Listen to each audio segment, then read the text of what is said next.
na videoaula de hoje vamos falar sobre a peste negra. Bom, que raio que é a peste negra? A peste negra foi uma praga, uma epidemia que atacou a Europa ali entre o finalzinho da década de 1340 até o comecinho da década de 1350. Não foi a primeira nem foi a última praga que devastou a Europa. No entanto, essa foi muito marcante, por quê? Porque arrasou com a população europeia. Mais da metade da população europeia morreu nessa aí, né? Os números não são muito precisos, a gente fala aí entre 25 até 75 milhões de pessoas, né? A gente não tem muito controle disso, porque, cara, aldeias inteiras, vilas inteiras foram dizimadas pela peste negra. E como quem tinha o controle disso aí era a igreja, né? Tava tudo registrado nos registros de batismo, né? de óbito durante esse período aí, muito se perdeu porque muitos locais foram incendiados por causa da peste.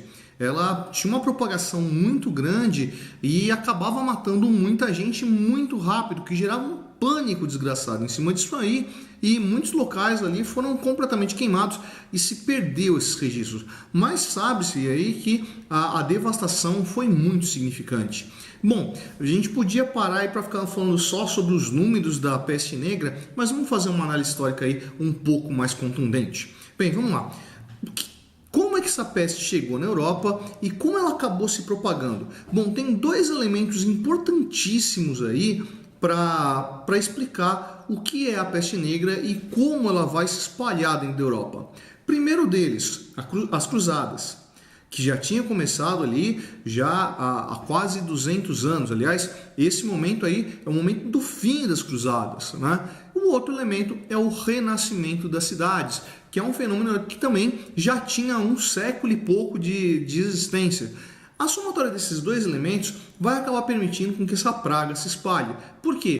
A sociedade europeia mudou e mudou drasticamente. Bom, vamos ver. O que é essa mudança drástica que acontece aí na sociedade europeia?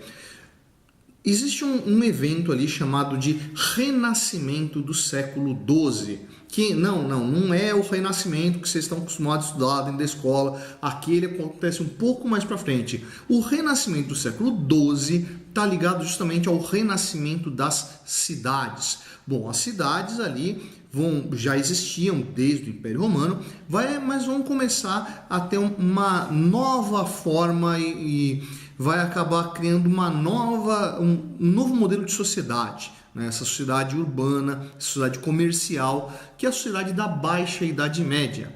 Bom, essa população que vivia nesses burgos não vivia no melhor dos ambientes, ainda mais quando a gente está falando ali do século XIII, do século XIV, tá? O ambiente urbano era bastante, por assim dizer, poluído, né? As condições de saúde não eram das melhores. Por quê? Aqueles caras que vão mudar para as cidades, que vão abandonar os feudos e vão começar a migrar para esses locais, não eram pessoas lá muito abastadas, não eram pessoas que tinham uma condição de vida muito digna, né? Então eles vão viver onde? Em pequenos casebres, geralmente feito de pedra na parte de baixo, onde ficavam as oficinas, e de madeira na parte de cima, onde ficavam as habitações. Bom, essas ocupações ficavam sempre muito próximas umas das outras, né? Bastante aglomeração, e não tinha uma grande preocupação com o saneamento básico. Ou seja, não tinha, por exemplo, coleta de esgoto. Era muito comum que o esgoto corresse a céu aberto por galerias ali nas ruas que circulavam. Aliás, poucas dessas casas tinham um banheiro. Circular por uma cidade medieval era um perigo desgraçado. Por quê? O que as pessoas usavam como banheiro? Alguns potes, vasos, né? E depois que enchiam esses vasos, o que faziam com ele? Jogavam pela janela. Dá para imaginar que andar por uma rua medieval não devia ser um negócio muito agradável, né? Além do que estava no chão, você podia tomar uma baldada bem mal cheirosa em cima da cabeça. Bem, uma coisa importante que vai estar ligado ao lixo e ao ser humano vai ser uma figurinha marcante aí para a peste negra: o rato. Pois é, essa espécie animal, o rato, aprendeu a conviver com a gente basicamente desde a pré-história, né? A gente sempre teve ratos próximos a gente, porque a fisiologia do rato é muito parecida com a nossa e a alimentação do rato, idem. Bom, essa coincidência aí de alimentação e fisiologia vai permitir com que o rato viva próximo da gente, comendo os restos que a gente produz.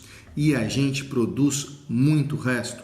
Bom, a alimentação desse rato vai garantir ali uma proliferação muito grande desse animal. A vida desse animal é muito curta e a gestação dele também, gerando uma série de filhotes. Ou seja, onde tinha ser humano, tinha rato.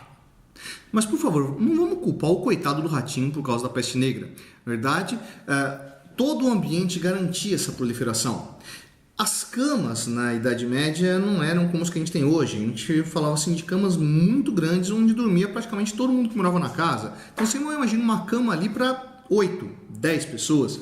Por quê? No inverno frio, a melhor coisa que tinha para aquecer o corpo era o quê? O corpo de outra pessoa. Então dormia todo mundo aglomerado naquela mesma cama. E essa cama geralmente feita do quê? De um colchão de fibras vegetais, ou seja, palha, feno, né? O que pudesse ter aqui, pudesse acolchoar aquele ambiente onde se dormia.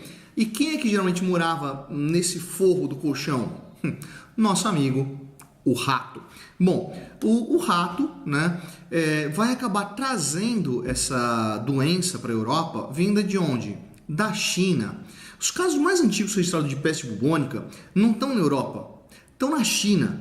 Pois é, essa doença veio, obviamente, com ratos, né, através da Rota da Seda, que vai chegar ali no Oriente Médio, e através do contato lá entre os islâmicos e os bizantinos, essa mercadoria vai chegar na Europa e vai chegar na Europa junto com o rato, né, que vai transmitir essa doença ao ser humano através da pulga do rato, que a pulga, óbvio, não vai diferenciar entre rato e ser humano, vai picar os dois e não vai ver diferença nenhuma. Que nem eu disse, a nossa fisiologia, a fisiologia do rato é muito parecida, o que para a pulga não faz a menor diferença. Bem, como eu estava dizendo, esse ambiente aí era bastante sujeito à proliferação desse animal. Esse rato existia em tudo quanto era canto e, lógico, todo mundo acordava picado de pulga. Então ninguém tinha certeza lá de onde vinha essa doença. O que vai começar a aparecer ali uma série de especulações, né? Muitas delas ligadas a elementos mágicos, como alinhamento de planeta, coisas no ar, né? Pecados que a população promoveu e que por isso Deus tinha mandado castigo e, óbvio, judeu. Meu amigo, o judeu sempre vai ser culpado de um bando de coisa dentro da história do Ocidente. Que eu já falei em outros vídeos aí, o judeu não era um cara que se encaixava muito bem em qualquer espaço, né? Justamente por ser um povo de origem nômade, dentro desse ambiente europeu ele não era muito bem visto. Então a presença do judeu para a população era mais incômoda até que a presença do rato. Parecia que o judeu é que estava trazendo essa doença e que estava se espalhando. Bem, como é que a doença se manifestava? Costumava aparecer a partir de bulbos, né? Inchaços pretos na pele, né? Geralmente aparecendo onde? Pescoço, axila e virilha, né? Dali se espalhando para o corpo inteiro. Então começava com uma febre, apareciam os bulbos e em muito pouco tempo a pessoa estava coberta desses inchaços pretos e obviamente as pessoas que estavam ali em volta acabavam sendo contaminadas. Então se imaginava que era ali algum tipo de pestilência no ar, alguma coisa que estava ligado a um elemento invisível, como eu disse, essa coisa mágica do alinhamento dos planetas, de alinhamento estelar, né, que transmitia essa praga que matava as pessoas em muito pouco tempo.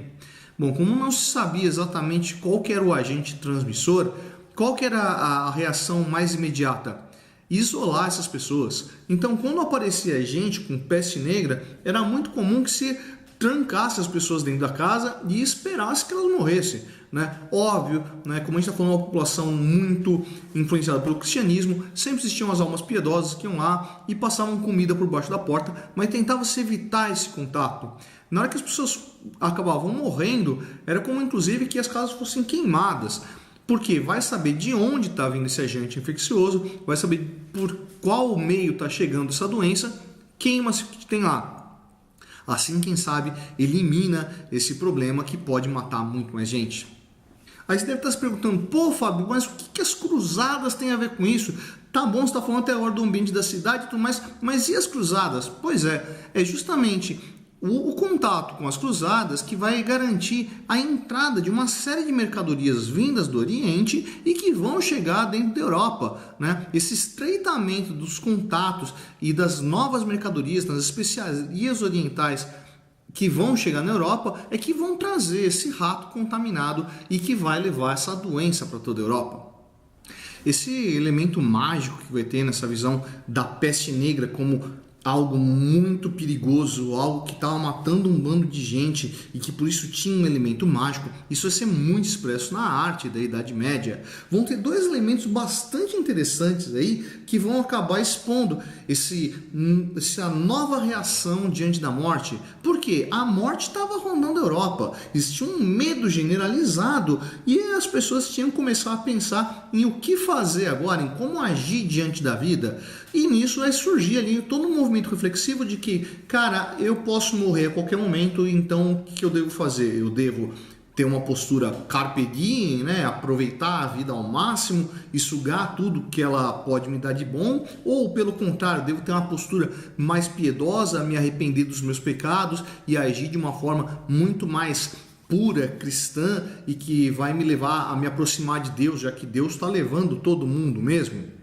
Vão ter duas manifestações de arte muito típicas desse momento, que vai ser o quê? Primeiro, as chamadas danças macabras. Segundo, as capelas de ossos. As danças macabras eram pinturas, afrescos, que geralmente representavam o quê? 3 homens, né, vivos, jovens, belos, bem vestidos e 3 mortos. O número variava bastante, mas geralmente era esse modelo, né? Os mortos estavam felizes pra caramba, tocando instrumento, dançando e chamando os vivos para dançar com eles, né? Numa referência de que, olha, cara, tá vendo você aí, jovem, bonitão, cheio de dinheiro? Pois é, meu nego, tudo isso aí já era. Olha o que você vai virar, ó, uma pilha de ossos podres, né? Então não adianta nada você ficar venerando todas essas coisas, todos esses prazeres mundanos, né?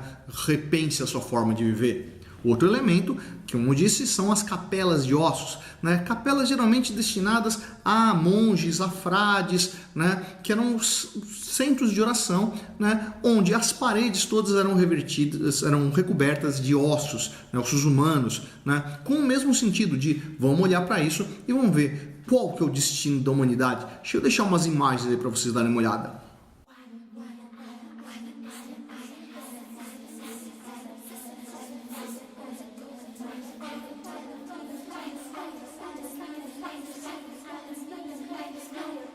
Percebe então que a peste negra, ela não só demonstra uma nova forma de vida que vai surgir ali na Baixa Idade Média, que é essa vida urbana, essa vida comercial, como vai refletir uma nova forma de pensar, um novo ideal de mundo, uma nova forma de entender como eu devo me comportar diante de uma pestilência, de uma morte, de uma ameaça que está assombrando todo mundo, né? O que vai criar um novo tipo de ser humano, uma nova razão que vai levar aí sim à renascença. E aí, aprendeu mais essa? Curtiu o áudio de hoje? Se curtiu, vai lá embaixo não curtir. Não curtiu, vai lá embaixo não discutir. Essa foi a Projeto Cetônia, eu sou o professor Fábio e você, meu nego, você deveria estar estudando.